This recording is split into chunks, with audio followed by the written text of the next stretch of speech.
여러분 안녕하십니까? 피의자 윤석열 조사를 위한 수사기관들의 주도권 경쟁이 치열하게 펼쳐지고 있습니다. 오늘 검찰이 출석 요구에 불응한 윤석열 대통령에게 2차 출석 요구서를 보냈는데요. 고위공직자범죄수사처와 경찰의 공조수사본부 역시 출석 요구서를 직접 전달하기 위해 오늘 대통령실을 찾았습니다.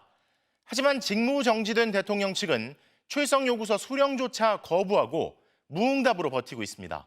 첫 소식 박솔립 기자가 보도합니다. 오늘 오전 10시 반쯤 경찰과 공수처, 국방부 조사본부로 이뤄진 공조수사본부 수사팀이 용산 대통령실을 찾았습니다. 지금 어떤 거 조사하시려고 오신 건가요? 피의자 윤석열 대통령 출석 요구서에는 내란 우두머리와 직권남용 혐의가 적시됐습니다.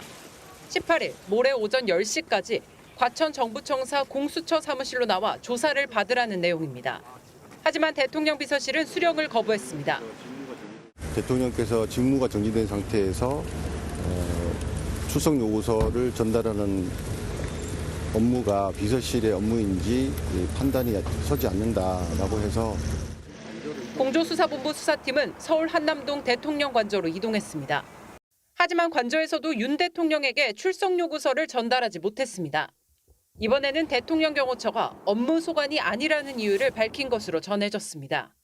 두 번 모두 거절당했지만 공조수사본부 관계자는 우편으로도 출석 요구서를 전달했기 때문에 윤 대통령이 수령하는 데 문제는 없을 것이라고 했습니다. 검찰은 오늘 오전 2차 출석 요구서를 윤 대통령에게 보냈습니다. 검찰은 지난 11일 1차 출석 요구서를 보냈습니다. 15일 어제 오전 10시 서울중앙지검에 출석하라고 했지만 윤 대통령은 응하지 않았습니다. 윤 대통령 측은 변호인단 구성이 완료되지 않았다는 이유 등으로 출석하지 않은 것으로 전해졌습니다. 피의자에게 출석 요구서를 전달하는 과정이 사실상 실시간으로 중계되는 건 사상 초유의 일입니다. 검찰은 윤 대통령이 이번 2차 출석 요구에도 응하지 않을 경우 출석 요구서를 한 번 더 보낼지 아니면 바로 체포영장을 청구할지를 놓고 검토 중인 것으로 알려졌습니다. MBC 뉴스 박솔립입니다. 검찰과 공조수사본부가 잇따라 소환 통보를 했지만 윤 대통령은 어제에 이어 오늘도 무대응으로 일관하고 있습니다. 의도가 뭘까요? 자, 그럼 직무정지된 윤 대통령이 집거 중인 한남동 관저로 가보겠습니다. 강현섭 기자, 윤 대통령이 버티기에 들어간 배경 어떻게 봐야 할까요? 네, 앞서 보신 것처럼 윤석열 대통령은 오늘 낮 12시 공조수사본부 관계자들이 관저를 찾아 전달한 출석 요구서의 수령을 거부했습니다. 수사기관에 잇따른 출석 요구에 불응하며 사실상 버티기에 들어간 것으로 보이는데요. 윤 대통령 측은 출석 요구에 왜 응하지 않고 있는지 아무런 입장을 내놓지 않고 있습니다. 대통령실도 변호인단이 대처하리라며 말을 아꼈는데요. 앞서 검찰의 1차 출석 요구 때는 변호사 선임이 완료되지 않았다는 이유를 들었습니다. 윤 대통령은 지난 7일 대국민 담화를 통해 법적, 정치적 책임을 회피하지 않겠다고 말했습니다. 하지만 지난 12일과 14일 두 번의 담화에서는 절대 포기하지 않겠다며 강경 대응 입장을 밝혔는데요. 검찰이 출석을 1차 통보한 게 지난 11일이니까 자신을 내란 우두머리로 정조준한 수사가 급무사를 타자 급히 태세를 전환한 것으로 보입니다. 윤석열 대통령은 비상계엄 선포가 정당한 통치행위라는 주장을 반복하고 있습니다. 정당한 통치행위이고 잘못한 게 없는데 왜 조사를 받느냐 이런 논리를 내세울 걸로 보이는데요. 한동안 수사기관에 잇따른 소환 통보를 놓고 변호인단과 수사기관의 신경전이 이어질 것으로 관측됩니다. 윤 대통령이 소환조사에 응하지 않고 버티게 들어가는 건 무엇보다 자칫 소환조사에 응했다가 긴급체포나 구속영장 발부 등으로 인신 구속될 가능성을 배제할 수 없다는 판단도 깔린 걸로 보입니다. 특히 각 수사기관이 동시에 출석을 통보하면서 윤 대통령이 자신에게 유리한 곳을 골라 조사에 응할 수도 있다는 관측도 나오는데요. 현재로선 긴급체포 가능성이 가장 낮은 친정 검찰이 될 거라는 관측이 많습니다. 윤 대통령 측은 변호인단 구성을 마무리하는 대로 향후 소환 일정 등을 조율할 것으로 전망됩니다. 지금까지 한남동 관저 앞에서 전해드렸습니다. 이렇게 수사기관들이 자신을 조여오자 겉으로는 태연하게 버티기에 들어간 것처럼 무대응하고 있는 윤 대통령이 실제로는 급하게 법적 대응 태세를 서두르는 모양새입니다.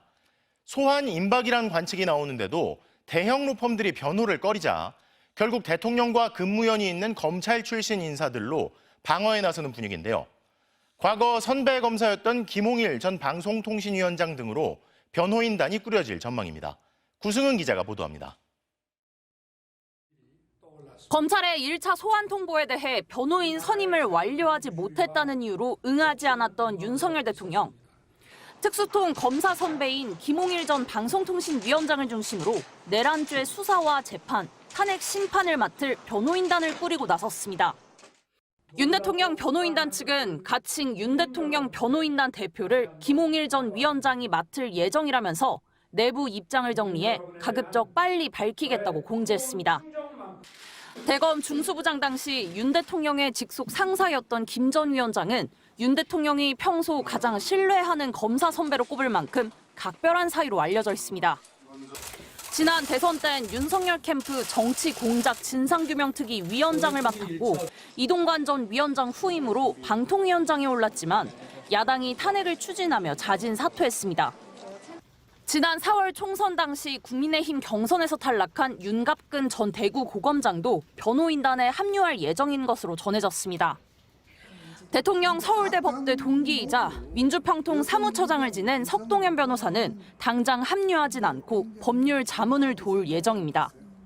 석 변호사는 SNS에 국가 비상사태의 판단 권한은 대통령에게 있다며 형법상 내란죄가 될 수 없는 이유와 법리는 차고 넘친다고 주장했습니다. 또 국헌 문란의 실태, 국정농단의 책임은 야당 의원들에게 있다고 보는 게 상식이라며 윤 대통령을 옹호했습니다. 대형 로펌들이 정치적 부담을 이유로 수임을 꺼리자 윤 대통령이 자신과 근무연이 있는 검찰 출신 또는 측근들을 중심으로 대비에 나선 것으로 보입니다. 변호인단은 서울 모처에서 회동하며 검찰 소환 조사와 헌법재판소 1차 변론기일 준비 등에 대해 협의를 이어간 것으로 전해졌습니다. MBC 뉴스 구수은입니다. 이런 가운데 경찰 국가수사본부 특별수사단이 이상민 전 행정안전부 장관을 내란 혐의 피의자로 불러 조사하고 있습니다. 윤 대통령의 최측근으로서 사전에 동조 가담했는지 등을 수사할 것으로 보이는데요. 경찰청 국가수사본부 연결합니다. 이승지 기자, 이상민 전 장관 조사 현재 진행 중입니까? 네, 이상민 전 장관은 오늘 오후 2시쯤부터 경찰 특수단에서 조사를 받고 있습니다. 현재 5시간 넘게 조사가 진행 중인데요.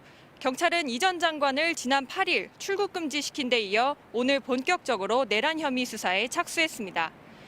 이상민 전 장관은 윤석열 대통령과 같은 충암고 출신으로 윤 정부 내내 최측근이었습니다. 이태원 참사에도 자리를 지켰고 내란 이후 탄핵 위기에 몰리자 그제서야 물러났는데 모든 순간 행복했다는 소회를 남겨 논란이 일기도 했습니다. 경찰 특수단은 이상민 전 장관이 12.3 내란 사태에 동조, 가담했는지 등을 수사할 방침입니다. 이 전 장관은 비상계엄 선포 당일 지역 행사를 중단하고 서울로 올라와 계엄 선포를 위한 국무회의에 참석했습니다. 이 전 장관은 본인이 계엄안을 대통령에게 건의하지 않았다면서도 비상계엄 선포를 놓고 윤 대통령의 계엄 결정을 옹호하는 입장을 밝히기도 했습니다. 직접 들어보시죠. 헌법에 규정된 권한을 행사하신 거고 비상계엄이라는 것은 고도의 통치행위로 인식되고 있습니다. 특히 이상민 전 장관이 계엄 선포 전후로 조지호 경찰청장과 경력 배치를 의논했는지도 살펴봐야 하는 부분입니다. 이 전 장관은 경찰이 국회를 전면 통제하기 전인 지난 3일 밤 11시 34분쯤 조지호 경찰청장과 통화를 하기도 했습니다. 조 청장은 전화가 왔을 때 다른 지시 때문에 바빠서 통화를 거의 못했다고 해명한 바 있습니다. 이상민 장관까지 12.3 내란과 관련해 조사받은 국무위원은 8명입니다. 앞서 박성재 법무부 장관과 송미령 농축산식품부 장관 등이 조사를 받았고 최상목 부총리도 이번 주 참고인 조사가 예정돼 있습니다. 12.3 내란 관련 국무위원 조사가 속도를 내고 있는데요. 한덕수 권한대행도 내란 혐의 피의자 입건된 상태라 곧 조사가 불가피해 보입니다. 지금까지 경찰청 국가수사본부에서 MBC 뉴스 이승지입니다. 탄핵심판 주심은 윤석열 대통령이 직접 지명한 정형식 재판관이 맡게 됐습니다. 정 재판관은 보수 성향으로 분류되는데 처형인 박선영 전 의원이 계엄 사태 직후 진실화해 위원장으로 발탁되면서 논란이 일기도 했습니다. 이준희 기자입니다. 주심 재판관으로는 정형식 헌법재판관이 지정됐습니다. 문형배 헌재소장 권한대행을 뺀 5명을 컴퓨터로 무작위 배당한 결과 정 재판관이 뽑혔습니다. 주심은 전체 재판관들이 모여서 논의하는 평의에서 사회자 역할을 합니다. 탄핵 결정문 초안 작성도 주심 재판관의 몫입니다. 헌재는 주심은 원칙적으로 공개하지 않는다며 비공개하겠다고 했지만 언론 취재로 정 재판관의 주심 배당 사실이 알려졌습니다. 헌재는 8년 전 박근혜 전 대통령 탄핵 심판 때는 언론 브리핑을 통해 주심을 공개했습니다.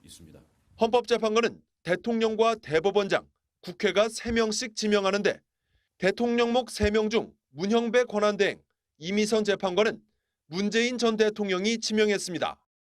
정 재판관은 유일하게 윤석열 대통령이 지명한 재판관입니다. 헌법재판관으로서 지녀야 할 자질과 덕목, 또 법조계의 신망을 두루 갖추고 있어서 더 없는 적임자라고 판단됩니다. 정 재판관 성향은 보수로 분류됩니다. 보복 기소 논란에 안동환 검사 탄핵에 반대했고 종합부동산세 관련 헌법소원에서는 조정 대상 지역 내 2주택 소유자에 대한 종부세 부과가 재산권을 침해한다는 의견을 냈습니다.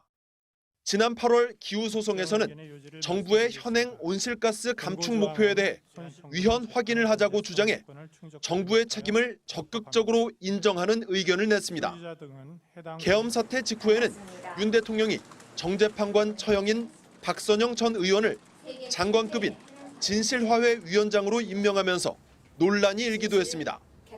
뇌물이라고 생각하는 분들도 많이 계셔서 이거는 탄핵을 한편으로 대비하고 탄핵 심사에 영향을 미칠 수 있는 외양을 가지고 있습니다. 문형배 헌재소장 권한대행은 주심 재판관이 누구냐는 재판의 속도나 방향에 영향을 미치지 못한다고 밝혔습니다. MBC 뉴스 이준입니다.